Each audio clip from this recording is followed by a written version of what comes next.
अस्सलाम वालेकुम, मेरे चैनल मुर्शद में आप सबको खुशामदीद। जी, आज की मार्केट की जो नेगेटिव इफ़ेक्ट है वो मैंने येस्टरडे भी आपसे बात की थी वीकली राउंड अप की वीडियो में, कि वो एक्सपेक्टेड ही था कि मार्केट के अंदर ये चीज़ होगी, क्योंकि जो पीस टॉक्स पाकिस्तान में स्टार्ट हुई थी उसका कोई नतीजा नहीं निकला और मतलब वो कामयाब नहीं हुई। लेकिन उसको हम इस तरह नहीं देखेंगे कि वो मुकम्मल तौर पे कामयाब नहीं हुई, उसको हम राउंड वन के तौर पे कंसीडर कर सकते हैं।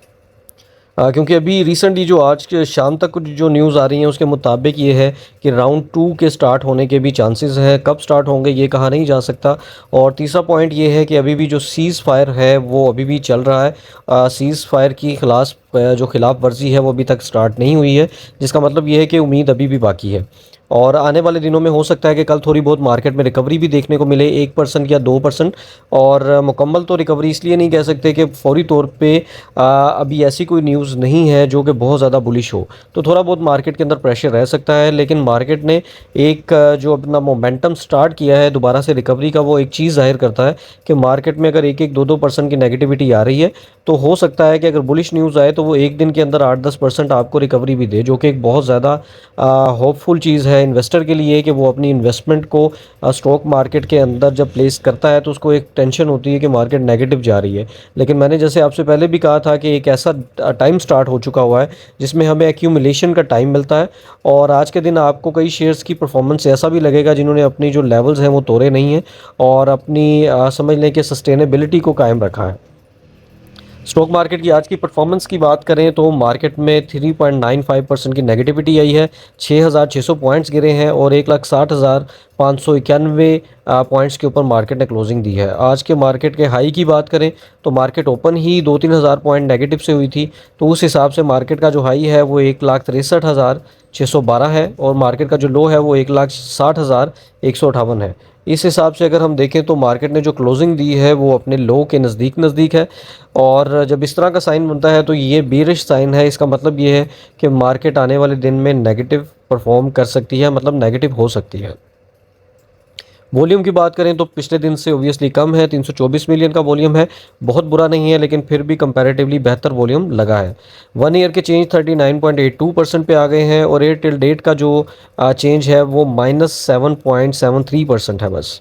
बहुत ज़्यादा नेगेटिव नहीं है, क्योंकि मार्केट में प्रेशर नज़र आ रहा है, तो इस वजह से तमाम लोग जो भी इन्वेस्टमेंट प्लेस करते हैं उसकी वजह से उन्हें ऐसे ही फील होता है कि मार्केट बहुत ज़्यादा डिप दे चुकी है। जैसे कि मैंने आपको बताया कि फरवरी से लेके अभी तक सिर्फ 22% की नेगेटिविटी थी, जिसमें से कुछ हद तक मार्केट ने रिकवर की है, आज दोबारा से नेगेटिव हुई है। तो हम अगर 1 जनवरी से लेके अभी तक का डाटा देखें तो सिर्फ 7.73% मार्केट नेगेटिव है। बहुत ज़्यादा मार्केट में नेगेटिविटी नहीं हुई है। और एक्सपेक्टेशन अगर हम करें तो मार्केट में जैसे ही दोबारा मोमेंटम बनेगा तो मार्केट दोबारा 175-180 का लेवल बहुत इजीली अचीव कर सकती है। जी, KMI 30 की बात करें तो KMI 30 की परफॉर्मेंस जो है वो 4.17% नेगेटिव रहा है और 10,107 पॉइंट जो है वो आज मार्केट में गिरे हैं। टॉप एक्टिव स्टॉक्स में पहले नंबर पे WTL है। WTL ने आज भी जो अपना लेवल है वो बरकरार रखा है और इवन 3.52% का इजाफा रहा है। आज के दिन WTL में बड़े बेहतरीन वॉल्यूम है, 176.6 मिलियन का वॉल्यूम रहा है, जो कि एक इंडिकेटर है कि ये कितना स्ट्रॉन्ग शेयर है और लॉन्गर रन में इसके ऊपर जाने के चांसेस कितने हैं। जैसे इसमें वॉल्यूम लगना शुरू हो चुका है दोबारा से, तो एक एक्सपेक्टेशन है कि ये दोबारा दो रुपये का लेवल लगा सकता है। आज दूसरे नंबर पे है SSGC है, जिसमें नेगेटिविटी रही है, बहुत ज़्यादा नहीं लेकिन 0.55% नेगेटिव क्लोज किया है 25.15 पे। बैंक ऑफ पंजाब आज नेगेटिव क्लोज किया है 6.74%। और FNEL आज ये भी नेगेटिव है 9.03% के हिसाब से। उसके बाद जी के इलेक्ट्रिक है, KOSM है, PIBTL है और NCPL है। NCPL दोबारा 60 के लेवल के आसपास जा रहा है और अगर इस तरह की कल भी थोड़ी बहुत नेगेटिविटी आती है और हमें 60 से नीचे नज़र आता है तो बड़ी अच्छी बाइंग इसमें बन सकती है। आज उसके बाद फौजी सीमेंट है 7.2% नेगेटिव। सिनर्जी जो है वो 4.38% नेगेटिव है। सिनर्जी दोबारा से हमें बल्कि लॉन्गर रन के लिए बड़ा ही फेवरेट शेयर है मेरा, और 1 रुपये से 10 रुपये की ब्रैकेट में जहाँ पर भी नज़र आता है मेरे हिसाब से इसमें बाइंग बनती है। सेक्टर वाइज अगर परफॉर्मेंस की बात करें तो ऑटोमोबाइल्स असेंबलर्स में पहले नंबर पे दीवान फारूक मोटर है 1.53 पर प्राइस इसकी नेगेटिव हुई है। दूसरे नंबर पे साजगार इंजीनियरिंग है। आज जो डाटा रिलीज़ हुआ है ऑटोज़ की सेल के हवाले से, तो वो बड़ा इंप्रेसिव है। कल हो सकता है कि हमें ऑटो सेक्टर जो है, ऑटो से रेलेवेंट जितनी कंपनीज़ हैं वो हमें सेक्टर वाइज देखें तो पॉजिटिव देखने में मिल सकती हैं। जी, उसके बाद हमारे पास आ जाते हैं पार्ट्स एंड एसेसरीज़। तो उसमें पहले नंबर पे TBL है। और सेक्टर की परफॉर्मेंस देखें तो क्योंकि मार्केट नेगेटिव है, तो हमें सेक्टर पे बात करने की ऐसा ज़रूरत नहीं है, क्योंकि तमाम सेक्टर जो हैं वो नेगेटिव ही क्लोज़ किए हैं। केमिकल सेक्टर की बात करें तो पहले नंबर पे लोटे केमिकल है। लोटे केमिकल के हवाले से मैंने पहले भी आपको बताया कि मार्केट की सख्त तरीन सूरत हाल में भी लोटे केमिकल जब भी 23 को नीचे डिप करता है तो इसको रिकवर बहुत तेज़ी से करता है। और अभी भी आप देखें तो बहुत ज़्यादा नेगेटिविटी इसमें नहीं आई, सिर्फ 0.63 नेगेटिव क्लोज़ किया है इसने। जी, कमर्शियल बैंक्स में देखें तो पहले नंबर पे बैंक ऑफ पंजाब है 2.02 नेगेटिव है, 6.74% नेगेटिविटी है, one of the favourite shares है। और इसी तरह नेशनल बैंक ऑफ पाकिस्तान की बात करें 10.50 नेगेटिव है। नेशनल बैंक ऑफ पाकिस्तान ने अभी भी वैसा परफॉर्म नहीं किया मार्केट की रिकवरी के साथ जैसा इसको करना चाहिए था, in spite of the fact कि इसने 350% डिविडेंड भी दिया है और इसकी प्राइस में अप्रिसिएशन भी हुई है अर्निंग पर शेयर में। तो दोनों चीज़ें बहुत ज़्यादा इफ़ेक्टिव हैं इसके सिनेरियो में। तो हो सकता है 200-225 का लेवल बहुत इजीली अचीव कर ले। कमर्शियल बैंक्स के बाद फर्टिलाइज़र की बात करें तो पूरा सेक्टर प्रेशर में ही रहा है। पहले नंबर पे आरिफ हबीब कॉरपोरेशन है, और मैंने आपको पहले भी वीडियो में बताया था कि इसने अभी तक परफॉर्म नहीं किया है। Oil and gas exploration companies में OGDC है, आज बहुत ज़्यादा नेगेटिव नहीं था, 2.14% नेगेटिव था, और वॉल्यूम इसमें रहा है 10 मिलियन का। मार्केटिंग कंपनीज़ की बात करें तो पहले नंबर पे SSGC है, दूसरे नंबर पे हैस्कोल है, और हैस्कोल ने आज 6.42% नेगेटिव क्लोज़ किया है। जो सबसे ज़्यादा वॉल्यूम रहा है वो 60 मिलियन का वॉल्यूम आज SSGC में देखा गया है। रिफाइनरी में पहले नंबर पे सिनर्जी है, और उसके बारे में टॉप 10 में हम ऑलरेडी बात कर चुके हैं। टेक्नोलॉजी सेक्टर में बात करेंगे तो उसमें हमें ऑब्वियसली जो नज़र आएगा पहले नंबर पे वो WTL ही होगा, सबसे छोटा शेयर है, पूरा सेक्टर नेगेटिव है, लेकिन WTL और पाक डाटाकॉम जो है दोनों ही पॉजिटिव है। ट्रांसपोर्ट सेक्टर में पहले नंबर पे PIBTL है, और इसने भी नेगेटिव क्लोज़ किया है, 19 मिलियन का वॉल्यूम था और 8.14% नेगेटिविटी रही है।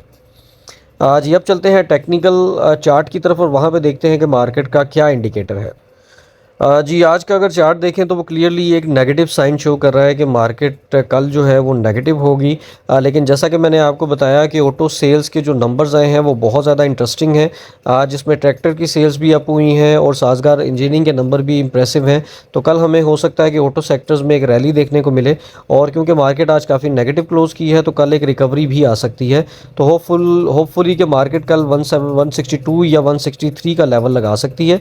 ये फंडामेंटली लेवल के ऊपर मैं आपसे बात कर रहा हूँ। टेक्निकल चार्ट पे देखें तो मार्केट में नेगेटिविटी का रुझान है, लेकिन क्योंकि रिकवरी भी आती है फौरी तौर पे अगले दिन में, थोड़ी बहुत ही बेशक क्यों ना है, तो हो सकता है कि कल हमें दोबारा 162 और 163 के लेवल देखने को मिल सकते हैं। वीकली चार्ट क्योंकि भी स्टार्ट है तो उसके ऊपर बात नहीं कर सकते, वही चार्ट है जो डेली चार्ट बना हुआ है, लेकिन जो प्रीवियस वीकली चार्ट की क्लोजिंग हुई है वो बहुत इंप्रेसिव है।